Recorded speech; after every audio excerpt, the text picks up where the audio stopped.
रत्नागिरी जिल्ह्याचा कार्यक्रम निर्भय बनवचा आज जाहीर सभेच्या रूपाने चिपळूणमध्ये होत आहे। या आयोजनामध्ये समस्त रत्नागिरीकर अशा नावाने रत्नागिरी जिल्ह्यातल्या सगळ्या लोकांनी जो हातभार लावलेला आहे त्यांचं मी अभिनंदन करतो आणि आभार सुद्धा मानतो। काही जण समन्वय समितीमध्ये सातत्याने काम करून हा कार्यक्रम यशस्वीतेकडे नेण्यासाठी कार्यरत राहिले।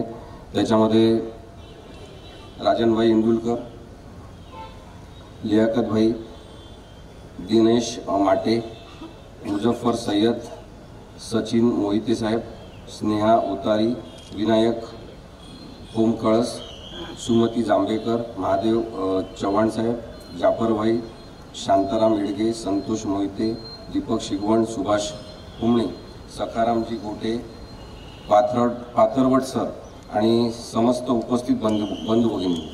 या मतदारसंघाचे प्रतिनिधित्व करणारे घडाडीचे आमदार भास्करराव जाधव साहेब, ॲडव्होकेट संतोष आवले सर,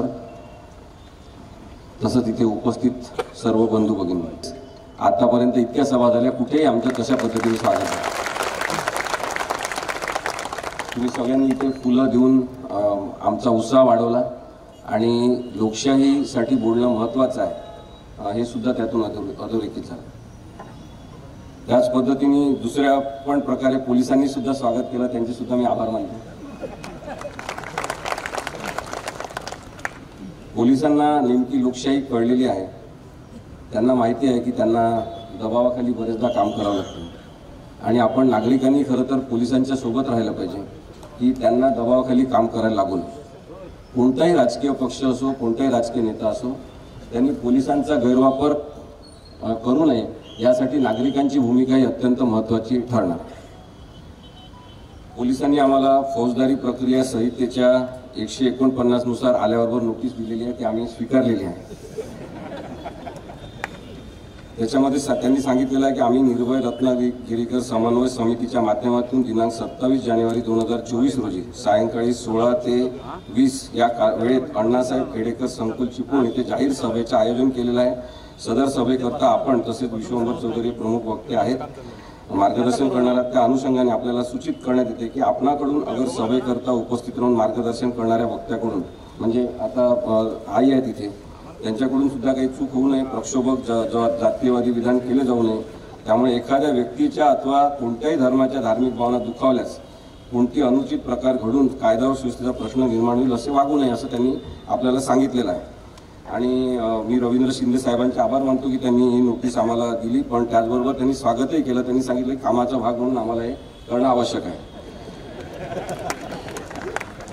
पण याच्यामध्ये काही गोष्टी आहेत त्या आपण मुद्दामून लक्षात घेतल्या पाहिजे लोकशाही समोरचे प्रश्न म्हणून, की जेव्हा आपण म्हणतो की कोणतेही प्रक्षोभक जातीयवादी विधान करू नये, आम्हाला ती सवयच नाही। म्हणजे आपल्याला काही जातीयवादी आणि प्रक्षोभक विधानं करायचे आहे का?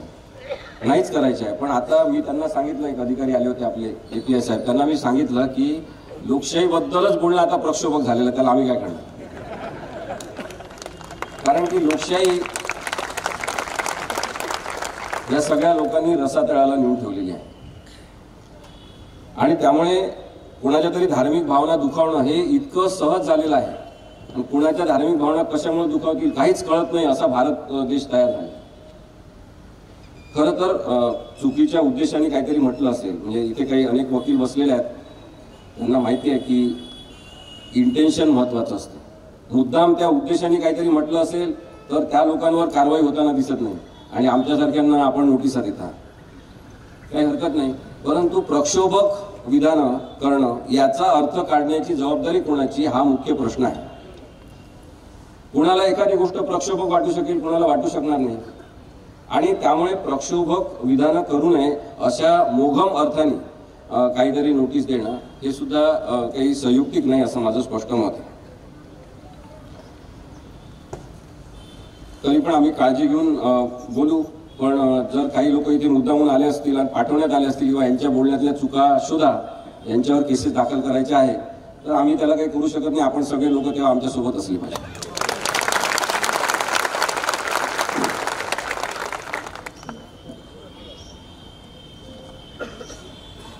चिपळूण आणि रत्नागिरी हा अत्यंत निसर्गरम्य परिसर आहे। आमच्यासोबत ॲडव्होकेट श्री आवले काम करतात, विश्वंभर माझे मित्र आहेत, ते म्हणत होते तिला की तू कशासाठी पुण्यात आली एवढं सगळं चांगलं वातावरण सोडून. तर एवढा निसर्गरम्य असलेला परिसर, शुद्ध असलेली हवा आणि अत्यंत साधे असलेले लोक, हे चिपळूणचं, रत्नागिरीचं, कोकणाचं सौंदर्य. आता ते सौंदर्य राजकीय कारणांमुळे कलुषित होत असेल तर ते सौंदर्य दूषित करणारे लोक कोण आहेत हे आपण ओळखलं पाहिजे. ते कोकणातलेच असू शकतील, तुमच्या आजूबाजूच्याच असू शकतील, परंतु त्यांना ओळखता आलं पाहिजे. आणि कुठेतरी अशा लोकांना आपण राजकारणातून, समाजकारणातून हद्दपार केलं पाहिजे. स्थानिक प्रश्न ते सोडवत नाहीत. सत्ता स्थानिक असून सुद्धा आणि सत्ता हातात असून सुद्धा ते स्थानिक प्रश्नांवर बोलताना दिसत नाही. म्हणजे मुंबई गोवा महामार्गाचं 12 वर्ष काम सुरू आहे, हायकोर्टामध्ये केस सुरू आहे, सातत्याने कोर्ट ऑर्डर करतात पण त्याचं काही पालन होत नाही. वेगवेगळ्या प्रकारचे युक्तिवाद असणारे ॲफिडेव्हिट जे खोटे आहेत, दिशाभूल करणारे, ते प्रशासनातर्फे दिले जातात. आणि इथले लोक मात्र सगळे त्या रस्त्याने ये जा करणारे हे धूळ खात असतात. लक्षात घ्या, धुळीमुळे आपलं आयुष्य जे बर्बाद होत असते त्याचा हिशोब कधीतरी आपल्याला करता आला पाहिजे. आम्ही मागे पण एकदा आलो होतो आणि मला वाटतं की कॉलेजमध्ये कार्यक्रम झाला होता. वशिष्ठी नदी जी अचानक पूरग्रस्त होते आणि जेव्हा सगळे घरं आणि त्या घरातले सगळे सामान वाहून जाते आणि लोकांचे परिवार बेचिराख होतात, विस्थापित होतात, तशा वेळेस काहीतरी करण्याची गरज आहे. पण अजूनही या पूरग्रस्ततेच्या प्रश्नावर, वशिष्ठी नदीच्या काठावर असलेल्या अतिक्रमणाबाबत कोणत्याही प्रकारचा तोडगा कधी कोणाला काढता आलेला नाही. आता 3 वर्ष झाले स्थानिक स्वराज्य संस्थांच्या निवडणुका होत नाही आहेत. खरं तर अत्यंत असंविधानिक आहे. म्हणजे सर्वोच्च न्यायालय तरी कसं काय इतके दिवस ही केस चालू शकतात. आणि महाराष्ट्रातल्या सगळ्या 3 वर्ष झाले सार्वजनिक या ज्या ज्या स्वायत्त संस्था आहेत, लोकल सेल्फ गव्हर्नमेंट, त्याच्या निवडणुकाच झालेल्या नाही आहे. घटनात्मक तरतूद आलेली आहे 74 घटना दुरुस्तीनुसार आणि त्यांनी सांगितलं की स्थानिक स्वराज्य संस्थांच्या निवडणुका झाल्याच पाहिजे. खरं तर तुम्ही उद्या जर विधानसभेच्या निवडणुका झाल्या नाही तर तुम्ही तिथं प्रशासक नेमणार का? लोकसभेच्या निवडणुका झाल्या नाही तुम्ही प्रशासक नेमणार का? की हे लोक तयारी करत आहेत की त्यानंतर प्रशासकच कारभार पाहतील, याची तयारी तर करत नाही हे पाहिलं पाहिजे. माझं म्हणणं आहे स्थानिक स्वराज्य संस्थेच्या निवडणुका न घेणं हे अत्यंत अक्षम्य आणि अकार्यक्षमतेचं लक्षण आहे. बारसूच्या संदर्भात आपण सगळेजण ऐकतो, बोलतो आणि आम्ही निर्भय बनोतर्फे हे सांगू इच्छितो की आम्हाला निसर्गाची हानी करून कोणत्याही प्रकारचा विकास मान्य नाही. इथल्या लोकांना रोजगाराचं आमिष दाखवून इथलं वातावरण जर कलुषित होणार असेल तर त्याबद्दल जैवविविधता आणि तिथलं सौंदर्य विकसित झालं पाहिजे, याच्याबद्दलचाच विचार महत्त्वाचा असला पाहिजे. मी स्वतः पर्सिनेटच्या विरोधात केस चालवली. कोर्टाला विषय कधी समजतात कधी समजत नाहीत. पर्सिनेट आम्ही त्यांना समजून सांगितलं कशा प्रकारे माशांचा आणि सगळ्या समुद्री जीवाचा उत्सव होतो. जे परंपरागत कोळी आहेत त्यांनी शेती, त्यांनी मासेमारी करणं हे आपण समजू शकतो, परंतु ज्यांचा मासेमारीशी संबंध नाही अशा मोठ्या मोठ्या कंपन्या इथे येतात, ते ड्रेजिंग करतात आणि सगळा उपसा करतात, त्याच्यामध्ये पर्यावरणाची मोठ्या प्रमाणात हानी होते. ते सुद्धा चुकीचं आहे हे म्हणणं आम्ही मांडण्याचा प्रयत्न केला. दांडीच्या समुद्र किनाऱ्यावर माझी तेव्हा मिटिंग झाली होती कोळी बांधवांसोबत.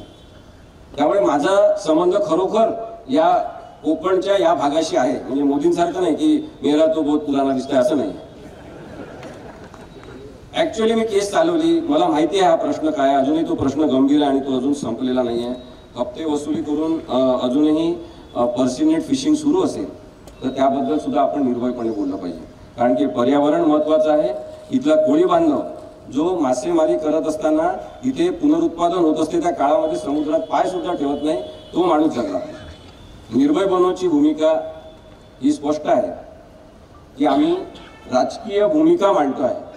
आम्ही कोणत्याही प्रकारे काही सामाजिक हा उपक्रम नाही. विश्वंभर चौधरी यांचं तर असं म्हणणं आहे की आपण 2024 पर्यंत तुम्ही शिक्षक असा, तुम्ही इंजिनियर असा, तुम्ही डॉक्टर असा, तुम्ही वकील असा, तुम्ही प्राध्यापक असा, तुम्ही शेतकरी असा, कोणी असा, आपण 2024 पर्यंत राजकीय कार्यकर्तेच म्हणून काम केलं. हे याच्यासाठी महत्वाचं आहे की 2024 ची निवडणूक ही लोकशाहीसाठी महत्वाची आहे आणि म्हणून आम्ही लोकशाही संविधान याच्याबद्दल मांडणी करत सगळीकडे फिरतोय। जवळपास 38 सभा झाल्या, अनेक ठिकाणी वेगवेगळे अनुभव आले।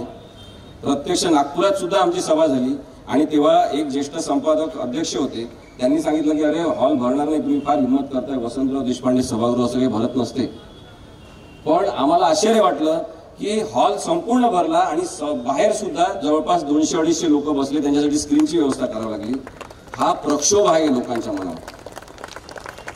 लोकांच्या मनामध्ये राग आहे की ज्या पद्धतीने राज्यव्यवस्था सुरू आहे, ज्या पद्धतीने राजकारण सुरू आहे, त्याच्याबद्दलचा लोकांच्या मनात राग आहे आणि हा राग एकत्रित करण्याचा प्रयत्न आम्ही करतोय। नरेंद्र मोदी आणि अमित शहा या दोघांची नावं जरी आम्ही भाषणात घेतले, विश्वंभर पण घेईल, मी पण घेईल, आमचा त्यांना काही विरोध नाही हे लक्षात घ्या। आमचा त्या दोघांना व्यक्ती म्हणून मुळीच विरोध नाही, आमचं त्यांच्याशी काही भांडण नाही। लोकशाहीच्या संदर्भातली ते मोडतोड करतात म्हणून त्या प्रवृत्तीबद्दल आमचं भांडण आहे। आणि जसं परिचय करून देताना ॲडव्होकेट बोराक यांनी सांगितलं, माझे वडील जवळपास 13 महिने तिहाडच्या सेंट्रल प्रिझनमध्ये होते। इंदिरा गांधींविरुद्ध त्यांनी आंदोलन केलं होतं। माझ्या DNA मध्ये हे आहे की मी हुकुमशाही मानणार नाही। तेव्हा इंदिरा गांधी होत्या, आता नरेंद्र मोदी असतील तरी आम्हाला ते मान्य नाही। आणि जर दुसऱ्या एखाद्या पक्षाचं सरकार उद्या आलं, त्याच्यामध्ये जर असे आगाऊ लोक असेल तर त्यांच्याबद्दल सुद्धा आम्ही बोलणार। भारतामध्ये नागरिक म्हणून कोणी जिवंतच राहू नये, नागरिक म्हणून कोणी विचारच करू नये आणि सगळ्यांनी राजकीय पक्षांचाच विचार करावा, अशा प्रकारची जी राजनीती इथे सुरू आहे ती अनीती आहे। निर्भय मनोची भूमिका स्पष्ट आहे की आम्ही हे सरकार बदललं पाहिजे, अशी आमची स्पष्ट मागणी आहे।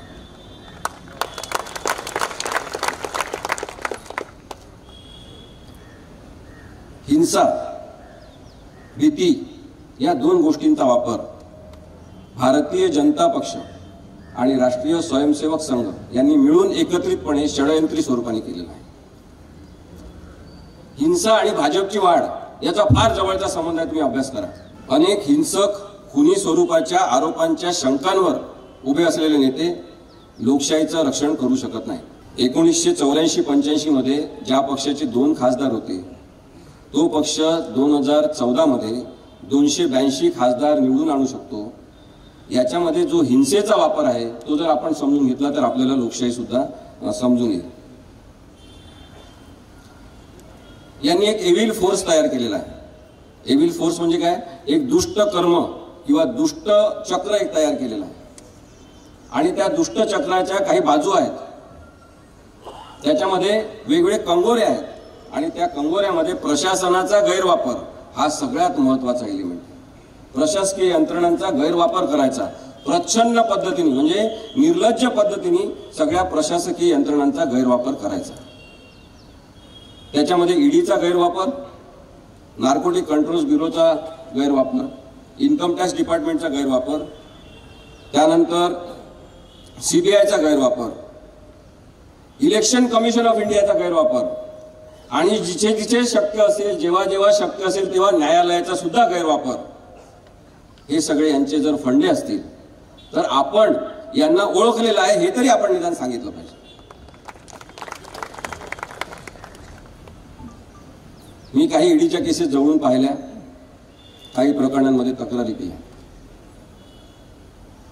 काही लोकांतर्फे, म्हणजे मी वकील म्हणून त्यांच्यातर्फे होतो।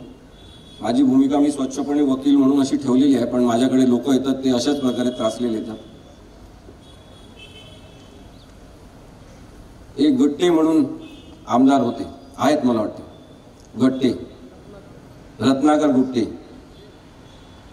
कागदपत्रांसह बीड जिल्ह्यातले ते कागदपत्रांसह जवळपास 1000 कोटीच्या वर घोटाळा त्यांनी केलेला आहे, अशा प्रकारचे पुरावे ईडीकडे देऊन तक्रार करण्यात आली। रत्नाकर गुट्टे हे हुशार आहेत, जसे आपल्या पण रत्नागिरी जिल्ह्यातले आणि सिंधुदुर्ग जिल्ह्यातले काही जण हुशार आहेत। ते पक्ष बदलतात वाऱ्याची दिशा बघून। रत्नाकर गुट्टे हे आधी राष्ट्रवादीमध्ये होते, आता ते भाजपमध्ये गेले।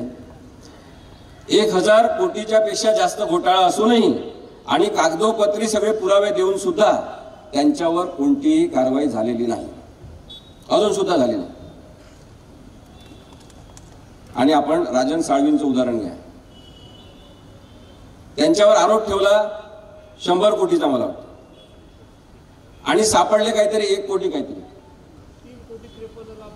3 कोटी 53 लाख. म्हणजे जे राजकीय नेते आपल्या सोबत नाहीत त्यांचं गुन्हेगारीकरण करायचं याचं हे षडयंत्र आहे. आणि आपण लोकांनी याच्या विरुद्ध असलं पाहिजे. ते कोणत्याही पक्षाचे असो, भ्रष्टाचारी माणसांवर कोणाचंच प्रेम असण्याची काही गरज नाही. जे भ्रष्ट असतील त्यांना शिक्षा झाली पाहिजे, पण शिक्षा कायद्याच्या प्रक्रियेने झाली पाहिजे, आपली मागणी असली पाहिजे. हे सगळे गैरवापर हे करत असतात. याचे उदाहरण मी आपल्यासमोर आणखी पण सांगू शकेन. आणि मग त्यांचा आणखी एक आहे की मीडिया माध्यम जे आहेत ते कसे खिळखिळे करायचे, यासाठी त्यांचा प्रयत्न सुरू असतो. वरून खालपर्यंत हा प्रयत्न सुरू आहे. 9-9.5 वर्षामध्ये ज्यांना एकाही पत्रकाराचा एकाही प्रश्नाचं उत्तर देता येत नाही, तो पंतप्रधान आमच्या माती आम्ही मारून घेतल्याचं दुःख होते की नाही तुम्हाला?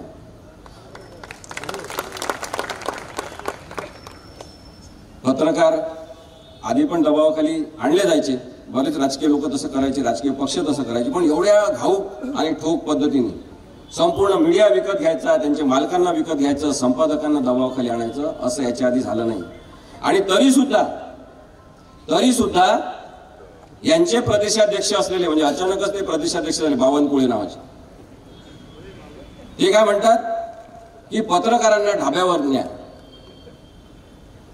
खरं तर ढाब्यावर न जाता इथे जे पत्रकार आले त्यांचं मी अभिनंदन करतो. का ढाब्यावर न्या म्हणतात? तुम्ही संपादक विकत घेतलेले आहे, तुम्ही मीडिया हाऊसेस विकत घेतलेले आहे, तुम्ही मोठे मोठे पत्रकार तुमच्या गळ्याला बांधून ठेवलेले आहे. मग का तुम्ही या ग्रामीण भागातल्या सुद्धा पत्रकारांना ढाब्यावर न्या असं म्हणतात? कारण आज जी पत्रकारिता टिकून आहे ती जिल्हा पातळीवरच्या आणि ग्रामीण पत्रकारांमुळे टिकून. आणि यांना लक्षात आलेलं आहे की ह्यात काही पत्रकारांनी जे छोटे छोटे चॅनल काढलेले आहेत त्यांचे सुद्धा मोठे व्ह्यूअरशिप आहे, आणि ते मत तयार करतात, ते डेव्हलप करतात ओपिनियन, आणि म्हणून यांना दबावाखाली आणलं पाहिजे असं सुद्धा ते लोक सांगत असतात. लोकशाहीला क्षती पोहोचवण्याचे एकही प्रकार हे सोडत नाहीत, हे आपल्याला दिसून येते. जे लोक नाही त्यांना महत्त्व देणं, म्हणजे जे लोक खरं महत्त्वाचे बिलकुल नाहीत त्यांना महत्त्व देतात.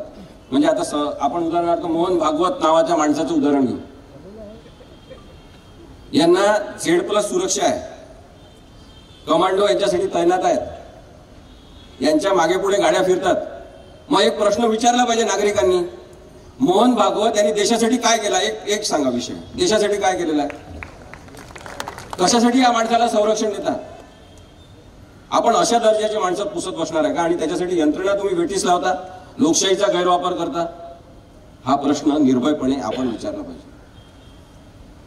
मी तुम्हाला आधीच सांगितलं की माझ्या DNA मध्ये विश्वंभरच्या पण आमच्या आहे, आम्ही घाबरत नाही, हेच आमचं फक्त एक मोठा गुण आहे. आणि त्यामुळे आम्ही लोकांना सांगतो की तुम्ही पण निर्भय बना, बोला. माझ्या वडिलांनी मला एकच गोष्ट सांगितली होती की गुंड आणि बदमाश प्रवृत्तीचे लोक सगळ्यात भित्री असतात. यांच्या डोळ्यात डोळे घालून बघा, त्यांना एकदम नेमका प्रश्न विचारा, ते तुमच्याशी व्यवस्थित एकदम बोलायला लागतील. अरे बस बाबा, का नाराज आहे असं म्हणतील, आणि तुम्हाला आपल्या गोटात घेण्याचा प्रयत्न करतील. लोकशाहीसाठी बोलणं हे काही सोपं नाही, देशावर प्रेम करणं हे सुद्धा सोपं नाही. यांनी काढलं काय, हर घर तिरंगा. काय घर घर तिरंगा काहीतरी, म्हणजे काही ना काही उपक्रम हे काढतात. मग त्याच्यात काय करायचं की आपण आपल्या घरावर तिरंगा झेंडा लावायचा सगळ्यांनी. जो तिरंगा झेंडा लावेल तो देशभक्त, जो लावणार नाही तो देशभक्त नाही. देशभक्तीची एवढी सोपी व्याख्या आहे का? यांच्याच विचारायचे एक जे झाले, चीफ जस्टिस ऑफ इंडिया होते ते मिश्रा म्हणून. मी नावं घेऊन सांगतो, मी काही कोणाला घाबरत नाही, त्याच्यामुळे मी नावं घेऊनच सांगतो. चीफ जस्टिस ऑफ इंडिया होते मिश्रा म्हणून हा माणूस होता. त्याने एक निर्णय दिला की सिनेमा सुरू होण्यापूर्वी राष्ट्रगीत म्हटलं पाहिजे. एवढे महत्वाचे जीवन जगण्याचे प्रश्न सुप्रीम कोर्टात आणि उच्च न्यायालयात असतात आणि तुम्ही अशा टुकार पद्धतीच्या लोकांना काही याचिकांवर निर्णय देतात. आणि त्यांनी काय सांगितलं की याच्यातून देशभक्त तयार होतील, देशभक्तीची भावना तयार होईल. चला थोड्या वेळासाठी समजू, चांगली गोष्ट आहे, देशभक्तीची भावना तयार होईल, आपण राष्ट्रगीत म्हणायला काहीच हरकत नाही.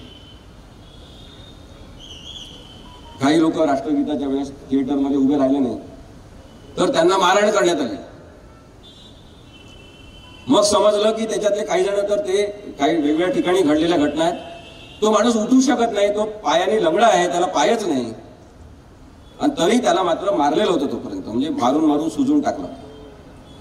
ही अशी देशभक्ती की आपल्यासोबत सहजीवन जगणाऱ्या एका नागरिकाचं दुःख आपण समजून घेऊ शकत नाही, अपंगत्वासह जगणाऱ्या माणसाचं दुःख समजून घेऊ शकत नाही. यांचे पंतप्रधान अपंगत्वासह जगणाऱ्यांना दिव्यांग नाव देतात.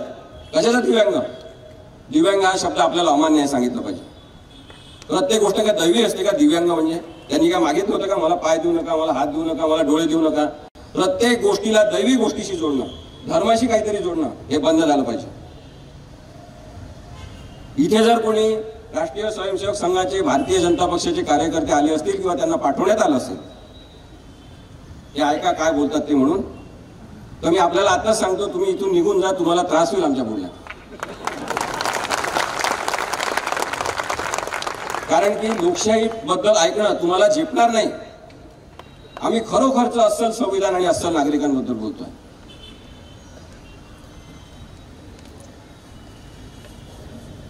राष्ट्रगीत, राष्ट्रध्वज आणि राष्ट्रपिता यांच्याबद्दल यांना कोणत्याही प्रकारचा मान सन्मान नाही.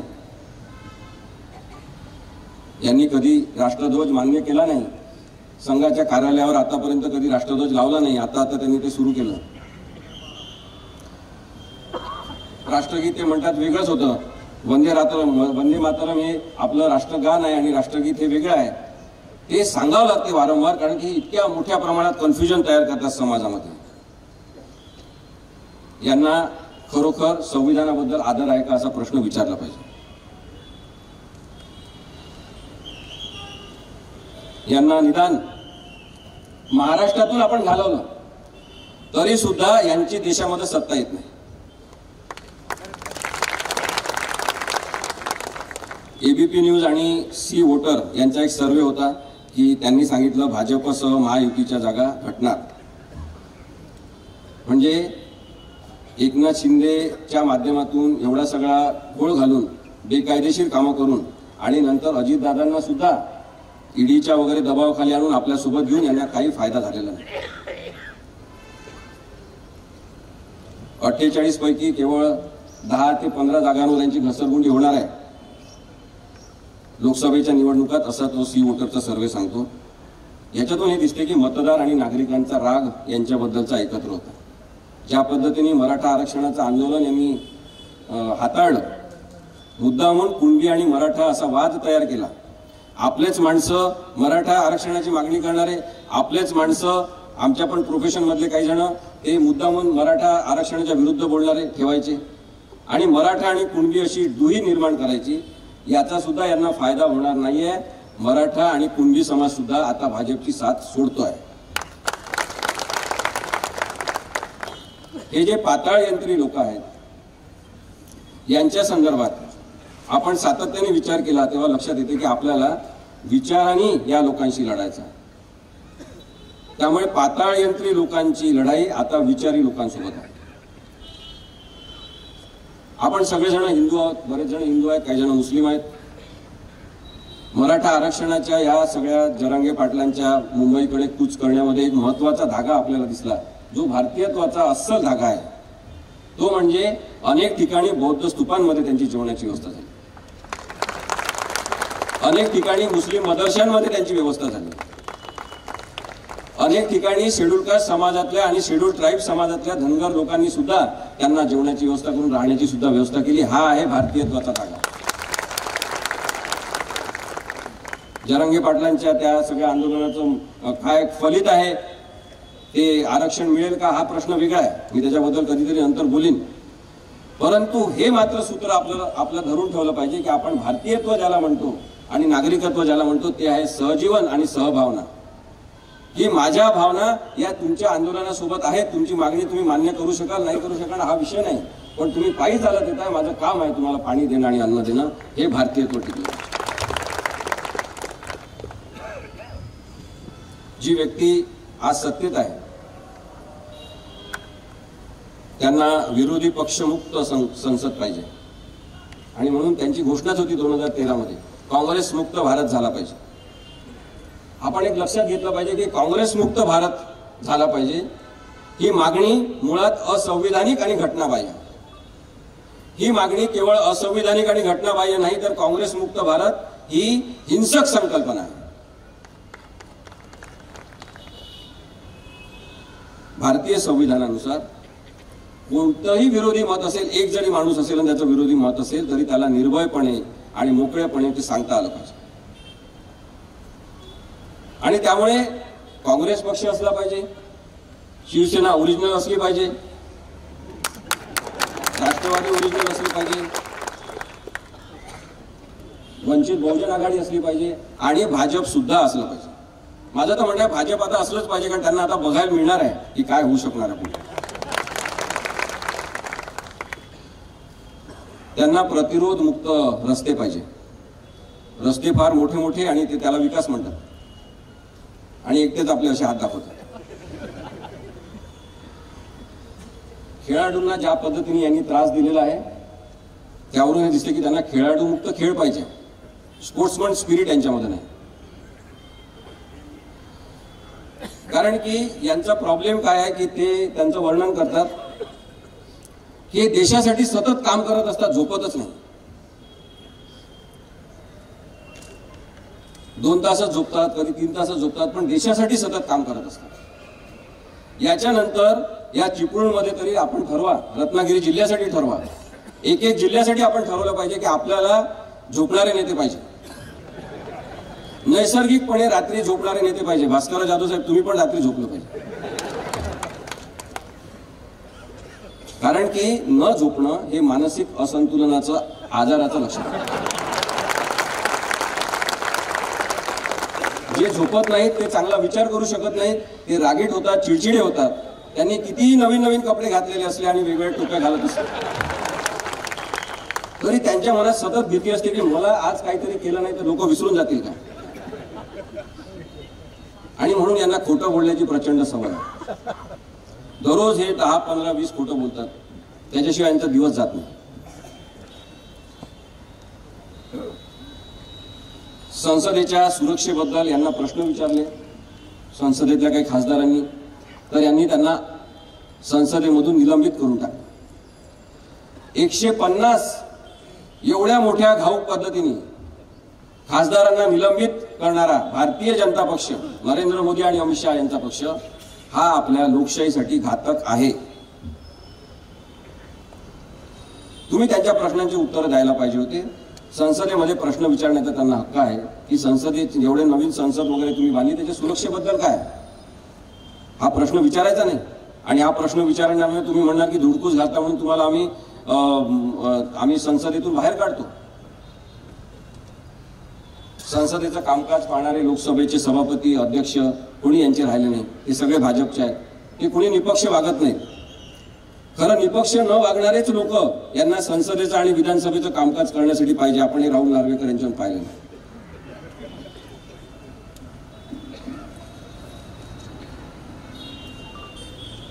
एकनाथ शिंदे आणि सत्तांतर हा विषय आपल्या सगळ्यांना आता माहीत झालेला आहे. आपल्याला माहिती झालेलं आहे की अपात्र कोण आहे. माझं आपल्याला म्हणणं आहे, माझं आपल्याला सांगणं आहे, माझी आपल्याला विनंती आहे, सूचना आहे की प्रत्येक गावामध्ये जिथे जिथे पळून गेलेले आमदार असतील आणि त्यांच्यासोबत मिळालेले लोक असतील तिथे तिथे सगळ्यांनी आपल्या घराच्या फाटकासमोर एवढ्या एवढ्या पाट्या लावा की आम्हाला माहिती आहे तुम्ही अपात्र आहे, एवढंच लिहा.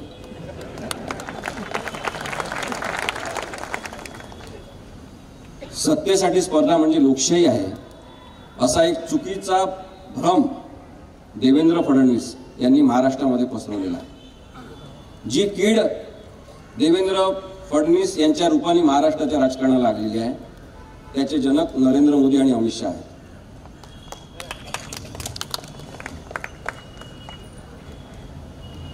10व्या परिशिष्टाबद्दल मी त्या दिवशी पण सांगितलं, सगळीकडे मी सांगतो, पण थोडक्यात आपल्याला फक्त सांगतो की तो पक्षांतर बंदी कायदा एवढंच त्याचं नाव आहे. इथं सामान्यातल्या सामान्य बसलेला माणूस पण सांगेल बा पक्षांतर बंदी कायदा असं नाव असल्यामुळे पक्षांतर करायचं नाही, त्याच्यावर बंदी आहे आणि त्याची काही प्रक्रिया सांगितलेली आहे, असा हा कायदा आहे. परंतु त्या कायद्याचा अर्थ जणू काही पक्षांतर करण्यासाठीचा कायदा आहे असा राहुल नार्वेकर यांनी काढला आणि त्यातून त्यांनी संविधानाचा अपमान केलेला आहे असं माझं स्पष्ट मत आहे. त्यांनी संविधानावर एक हमला केलेला आहे अशा पद्धतीने आणि त्याच बेकायदेशीरतेची बाराखडी आज अजितदादा यांनी वापरून राष्ट्रवादी पक्ष फोडलेला आहे. अत्यंत दुःखद आहे लोकशाहीसाठी. कोणताही पक्ष फोडा जोडा, नवीन पक्ष जरूर होईल, लोकांच्या मनात काय असेल ते लोक मतदानातून व्यक्त करतील, परंतु अशा पद्धतीने राजकारण करणं आणि सत्ता स्थापन करणं हे संविधानाला आणि लोकशाहीला मान्य नाही, हे आपण निदान समजून घ्यायला पाहिजे. एकनाथ शिंदे यांनी जे केलं त्यांच्या सगळ्या साथीदारांसह ती संघटित राजकीय गुन्हेगारी आहे, एवढ्या स्पष्टपणे मी आपल्याला सांगू इच्छितो. सगळं षडयंत्रावरच सुरू असल्यामुळे ईव्हीएमचा उल्लेख केला पाहिजे. विश्वंभर त्याच्याबद्दल सांगेल, कारण की मी बाहेरगावी होतो, पण पुण्यामध्ये त्यांनी एक ईव्हीएम मशीन कशी हॅक करू शकतात त्याच्याबद्दलची एक कार्यक्रम छोटा ठेवला होता, ती तुम्हाला सांगतील. पण ईव्हीएम मशीनमध्ये अपग्रेडेशन केलं पाहिजे, म्हणजे ते आधुनिकीकरण केलं पाहिजे असा निर्णय 2013 मध्ये आदेश दिलेला आहे सर्वोच्च न्यायालयाने. मग ते जे आधुनिकीकरण आहे ते सगळ्या बाबतीत झालं पाहिजे. आज ईव्हीएमच्या संदर्भात एक प्रॉब्लेम आहे जो दिसणार आहे, मला माहिती आहे, कारण की आम्ही त्याच्यावरची सुप्रीम कोर्टात केस केलेली आहे एका काँग्रेसच्या नेत्यातर्फे. ईव्हीएम मधून जेव्हा आपण मत देतो तेव्हा मत देत असताना जी व्हीव्हीपॅटची स्लिप येते त्याच्यावर आपलं नाव असते आणि त्याच्यासोबत तारीख आणि वेळ असली पाहिजे अशी साधी मागणी. आज तारीख आणि वेळ नाहीये, व्हीव्हीपॅटवर तारीख आणि वेळ नाहीये. तारीख आणि वेळ नसल्यामुळे गडबड करण्याची शक्यता तिथे आहे. अशी पण मागणी करण्यात आलेली आहे की तुम्ही व्हीव्हीपॅटवरून जे काही स्लिप निघेल ती दुसऱ्या एका बॉक्समध्ये त्या माणसाला दाखवून ती टाकून द्या, त्या डब्यामध्ये जमा करा, आणि जेव्हा कोणीतरी ऑब्जेक्शन घेईल मतमोजणीबद्दल तेव्हा ती मतमोजणी तुम्ही ईव्हीएमच्या इलेक्ट्रॉनिक पद्धतीने केलेली आणि तिथे ज्या स्लिप जमा झाल्या त्याची टॅली करा, आणि जर काही प्रॉब्लेम असेल तर तो ज्या प्रत्यक्ष स्लिप तिथे पडलेल्या आहे त्याच्यानुसार जो उमेदवार असेल तो विजयी होईल हे सांगा. आता पारदर्शकतेची मागणी करायची नाही का? रामाचं नाव घेऊन यांनी सत्ता स्थापन केली, सीतेवर कोणीतरी आरोप केला आणि पारदर्शकता असली पाहिजे म्हणून त्या एका सामान्य माणसाच्या तक्रारीची किंवा त्याच्या म्हणण्याची दखल घेऊन सीतेला अग्निपरीक्षा द्यायला लावली होती. आज भारतीय नागरिक तुम्हाला सांगतात की ईव्हीएम द्वारे तुम्ही निवडून आले ते शंकास्पद आहे, तुम्ही अग्निपरीक्षा द्या, तुम्ही अग्निपरीक्षा द्या. ही तयारी त्यांची नाही आहे आणि ते याच्यावर काही बोलत नाही. कारस्थानातून स्थापन झालेली सत्ता लोकशाही असू शकत नाही. इलेक्शन कमिशन ऑफ इंडियाचं सुद्धा यांनी असाच प्रकारे कडबोळ करून टाकलेला आहे. सुप्रीम कोर्टाने जेव्हा निर्णय दिला तेव्हा सांगितलं की इलेक्शन कमिशन ऑफ इंडियामध्ये कमिशनर किंवा उपायुक्त ॲडिशनल जे कमिशनर आहे त्यांची नेमण्याची पद्धत ही अशी असेल की पंतप्रधान, विरोधी पक्षनेता आणि चीफ जस्टिस ऑफ इंडिया हे असतील आणि त्यांनी निर्णय घ्यायचा. फक्त सर्वोच्च न्यायालयाने सांगितलं की जोपर्यंत सरकार कायदा करत नाही ही व्यवस्था म्हणून आपण सगळ्यांनी स्वीकारली पाहिजे. त्याचा गैरफायदा घेऊन यांनी लगेच कायदा नवीन केला आणि इलेक्शन कमिशन ऑफ इंडियाची नियुक्ती करताना स्वतः पंतप्रधान, विरोधी पक्षनेता आणि पंतप्रधानांचा एक चमचा अशी रचना करून इलेक्शन कमिशन ऑफ इंडिया सुद्धा आपल्या ताब्यात घेतलेला आहे. म्हणजे नागरिकांसाठी कोणतीच यंत्रणा नाही का हा प्रश्न आपल्यासमोर उपस्थित झाला पाहिजे. निवडणूक सुधारणांच्या संदर्भात इलेक्शन ची प्रक्रिया कशी असली पाहिजे आणि इलेक्शन कमिशन ऑफ इंडियाच्या नेमणुका कशा असल्या पाहिजे याबद्दल ज्या कोणत्या कमिटीज आतापर्यंत झालेल्या आहेत त्यांचे सगळ्यांचे अहवाल आपण जरूर वाचले पाहिजे. मी मुद्दाम पत्रकारांच्या सुद्धा माहितीसाठी सांगतो की जस्टिस तारकुंडे समितीचा अहवाल, न्यायमूर्ती दिनेश गोस्वामी यांचा अहवाल, जीवन रेड्डी यांचा अहवाल, गोरा कमिटीचा अहवाल आणि लॉ कमिशन ऑफ इंडियाचा सुद्धा अहवाल या सगळ्यांमध्ये सांगितलेला आहे की इलेक्शन कमिशन ऑफ इंडियाच्या नेमणुका पारदर्शकपणे झाल्या पाहिजे आणि मोकळ्या वातावरणात स्वच्छ इलेक्शन व्हायचे असेल तर ईव्हीएम मशीन बद्दलचा विचार केला पाहिजे आणि ते होणं मला अत्यंत आवश्यक वाटतं.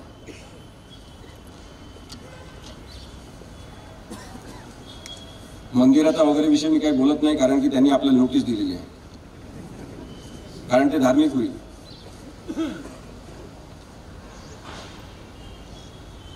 यांनी जनतेसमोर जे असत्य बोललेले आहे ते सुद्धा विश्वंभर त्याच्याबद्दल आपल्याशी बोलेलच.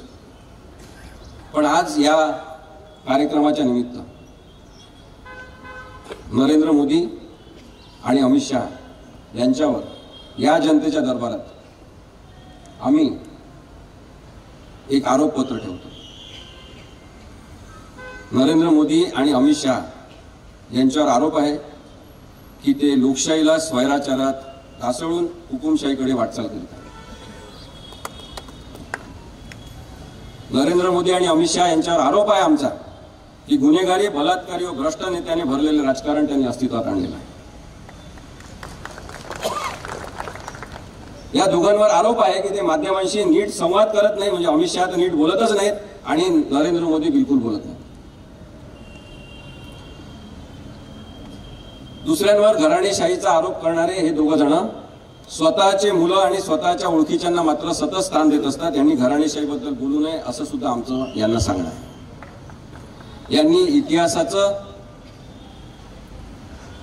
विद्रुपीकरण केलेलं आहे, यांनी सिनेमाचं विकृतीकरण केलेलं आहे. यांच्यावर आरोप आहे की यांनी काही नट आणि नट्या आपल्या हाताशी बांधून त्यांना भाडोत्री स्वरूपात वापरून खोटे आणि दिशाभूल करणारे सिनेमे तयार केले. अनियोजित नोटबंदी नंतरचा गोंधळ आणि जीवितहानी यांच्यासाठी नरेंद्र मोदी जबाबदार आहेत असा भारतीय जनतेचा यांच्यावर आरोप आहे. लॉकडाऊन करणे, गोंधळ निर्माण करणे आणि गरीब, बेरोजगार, मजूर, हातावर पोट असणारे अनेक लोक यांना देशोधडीला लावण्यासाठी नरेंद्र मोदी कारणीभूत आहेत असा जनतेचा आरोप आहे. अतिरेकी आणि स्वतंत्र भारतातला पहिला दहशतवादी नथुराम गोडसे याचं उदात्तीकरण करणं आणि त्याच्या स्मृती पूजणं हा सुद्धा यांच्यावर एक आरोप आहे.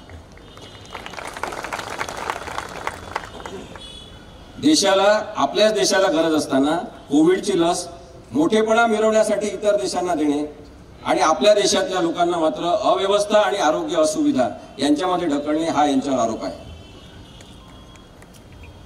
आमचा यांच्यावर आरोप आहे की हे सतत शूटिंग करत असतात.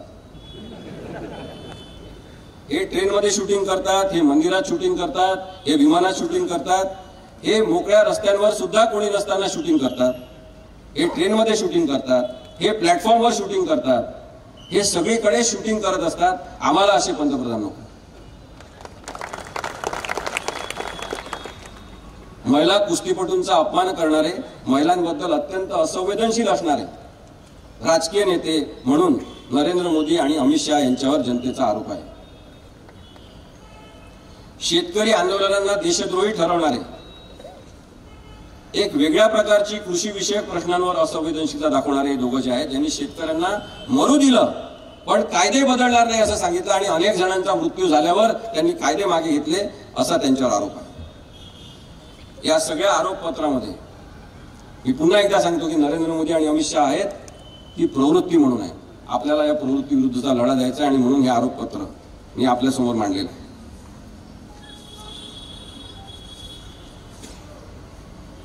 37 वर्ष या देशामध्ये 13 पंतप्रधान झाले आणि त्यांच्यामुळे किंवा त्यांच्या कालखंडाच्या नंतर आपण जर पाहिलं तर साधारणतः 55 लाख करोड कर्ज भारतावर होतं. 67 वर्ष आणि 13 पंतप्रधानानंतर हा माणूस नरेंद्र मोदी नावाचा 9.5 वर्ष आता होतील पंतप्रधान आहे आणि या एकट्या माणसामुळे भारतावर 150 लाख करोड एवढं कर्ज झालेलं आहे. म्हणजे तासाला 4 लाख रुपयाचं कर्ज आपल्यावर या माणसाने चढवलेलं आहे. पहिल्या 4 वर्षात जवळपास 36 देश आपल्या जनतेच्या पैशातून फिरणारा हा माणूस यांनी त्या 36 देश फिरण्यावर पहिल्या 4 वर्षातच 388 करोड रुपये खर्च केलेले आहेत. लक्षात घ्या की एकमेकांना मिठ्या मारणे म्हणजे आंतरराष्ट्रीय संबंध सुधारणे असं नसते. काही पण बोलतात असं सेकंड करतात. आम्हाला दिसते ना व्हिडिओ मध्ये नंतर की तुम्ही काहीच इंग्लिश वगैरे बोलत नाहीये. बरं, भारतातली कोणती ऑफिशियल भाषा पण बोलत नाही या करायचं असं काहीतरी. असे पंतप्रधान नको, कधीतरी तर ठरवलं पाहिजे. राज्यशास्त्राच्या तत्वानुसार नागरिकांची जशी लायकी असते तसे राजकीय नेते आपल्याला मिळतात असं म्हणतात. माझं स्पष्ट मत आहे की भारताच्या नागरिकांची ही लायकी नाही.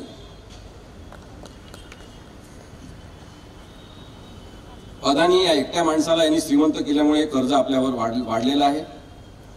त्यांनी त्या सगळ्या अदानीकरणातून आपली सगळी अर्थव्यवस्था धोक्यात आणलेली आहे.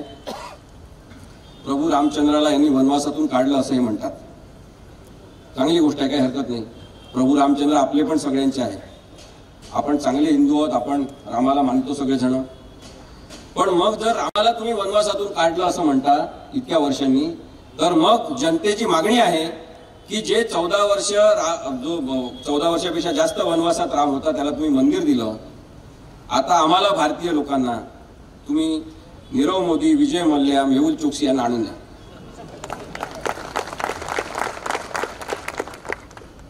अमूर्त गोष्टींवर विचार करायचा नाही, जे मूर्त आहे त्याच्यावर विचार करायचा. आम्हाला आणून द्या. हे आमच्या भारताचे पैसे चोरून पळून गेलेले जे लोक आहेत त्यांना तुम्ही परत आणा. कदाचित काही दिवसांनी ते दाऊद इब्राहिमला आणतील, कारण तसे दाऊद इब्राहिमची इच्छा आहे की आपल्या स्वतःच्या देशात स्वतःच्या जागेवर येऊन नेलं पाहिजे. तो म्हातारा झालेला आहे आता, त्यामुळे त्याला आणतील सुद्धा. आपल्याला सांगतील की मी दाऊदला आणलं. तेव्हा भूलथापांना बळी पडू नका. दाऊदला स्वतः तिथे येऊन मरायचं आहे.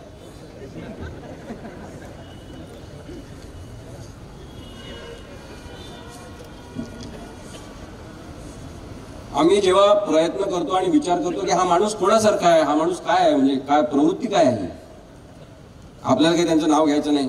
पण इतिहासामध्ये असे काही लोक होऊन गेले की जे समान वाटतात आणि म्हणून मग हिटलर समोर आला.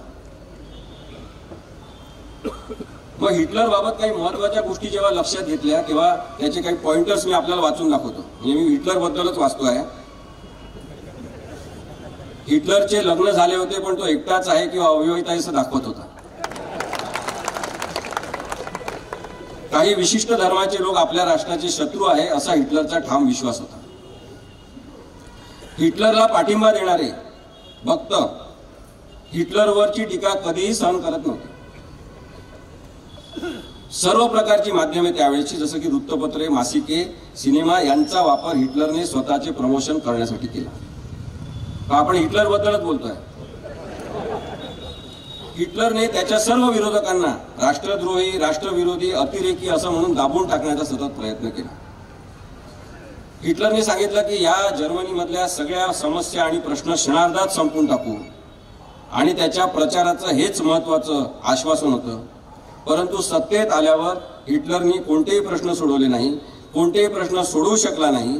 परंतु त्यांनी जर्मनी हा देश मात्र बर्बाद केला.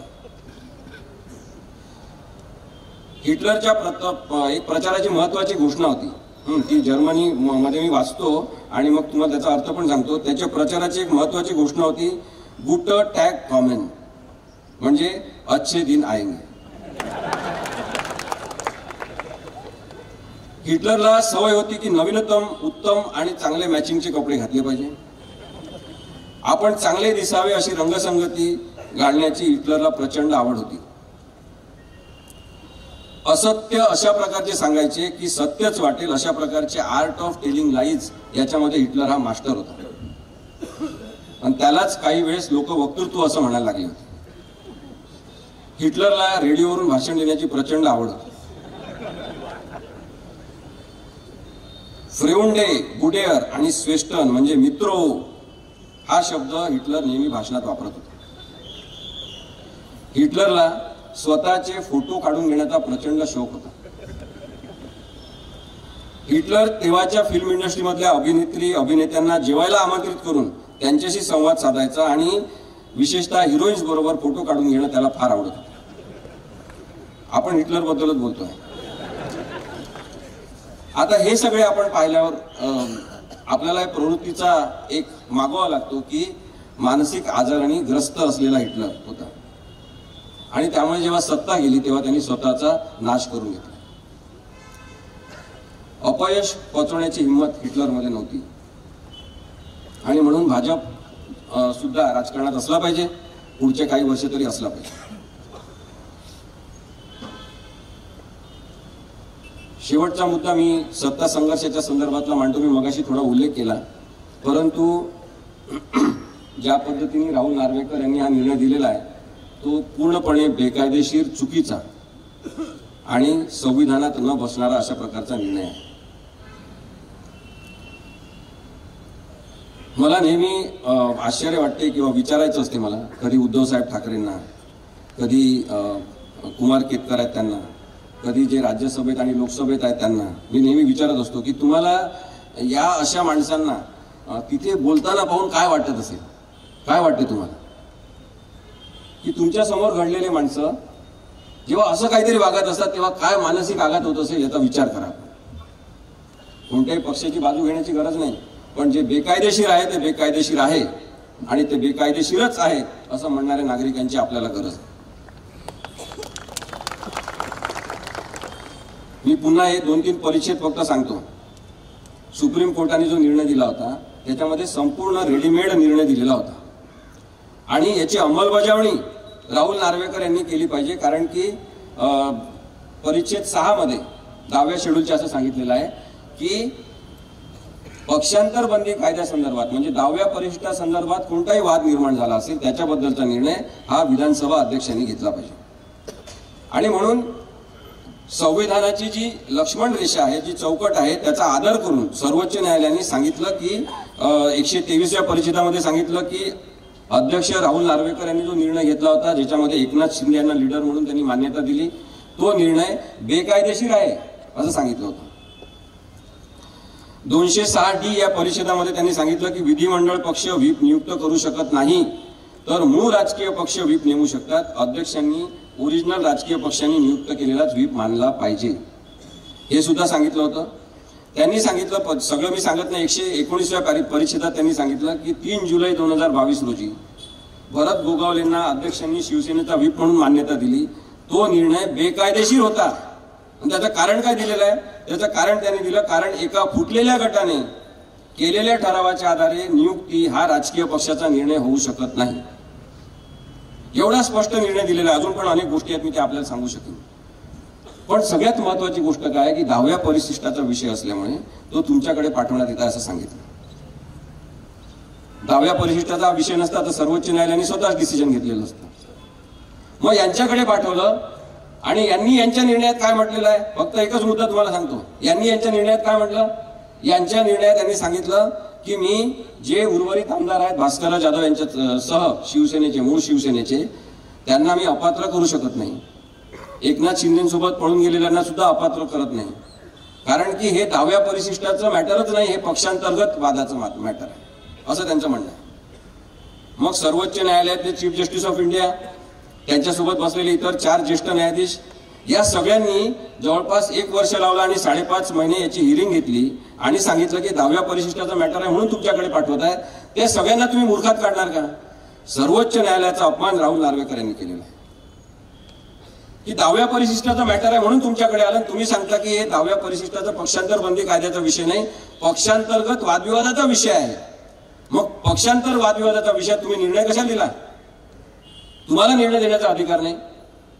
पक्षांतर्गत वाद असेल तर तुम्हाला 10व्या परिशिष्टानुसार निर्णय देण्याचाच संबंध नाही. एकीकडे आपण निर्णय द्यायचा, दुसरीकडे आपण काही पण खोटे सगळे काय म्हणतात त्याला ढाचे तयार करायचे. हे अत्यंत चुकीचं आहे असं माझं स्पष्ट मत आहे. या सगळ्या पार्श्वभूमीवर आपण ही निर्भय बनवची सभा जी आता घेतो आहे त्याच्यामध्ये जो कोणी चुकीचा असेल त्याच्याबद्दल आपण बोललं पाहिजे हे नागरिक म्हणून आपल्याकडून अपेक्षित आहे. आपण सगळ्यांनी ठरवलं पाहिजे, एकत्रितपणे ठरवलं पाहिजे की 2024 मध्ये आता नरेंद्र मोदी आणि अमित शहा आपल्याला नको आहेत. काही जण म्हणतात त्यांच्याबद्दल कशाला बोलतात, त्यांनी घरी बसा, आम्ही त्यांच्याबद्दल बोलत नाही. आमच्या देशाचं नासधूस जर करणार असतील तर आम्ही बोलणार. आणि मी तुम्हाला हे पण सांगितलं की याच्यानंतर चुकीचे नेते आले त्यांच्याबद्दल पण आम्ही बोलणार. माझं आपल्याला आव्हान आहे की नागरिक म्हणून विचार करणं आपण सुरू केलं पाहिजे. कोणत्या राजकीय पक्षाला मत द्यायचं आपण निवडणुकीच्या वेळेस ठरवू, पण हे तर आता ठरवलंच पाहिजे की या दोघांना पाडण्यासाठी भाजपला मत द्यायचं नाही. आपण सगळेजण हिंदू आहोत. हिंदू आणि हिंदुत्ववाद या दोन गोष्टी वेगळ्या आहेत आणि त्या आपण ओळखल्या पाहिजे. आपला विरोध कट्टर हिंदुत्ववादाला आहे, आपला विरोध कट्टर मुस्लिमवादाला आहे, आपला विरोध कट्टर ख्रिश्चनवादाला आहे, आपला विरोध जो कोणी कट्टर असेल त्याला आहे. त्यामुळे एका धर्माविरुद्ध हे काही नाही. कट्टरवाद कोणत्याच धर्माला मान्य नाही. शांतता आणि अहिंसा या मार्गाने आपण ही निर्भय बनत चळवळ चालवत राहू. आपण सगळेजण याला मदत करता ही खूप मोठी गोष्ट आहे. धन्यवाद.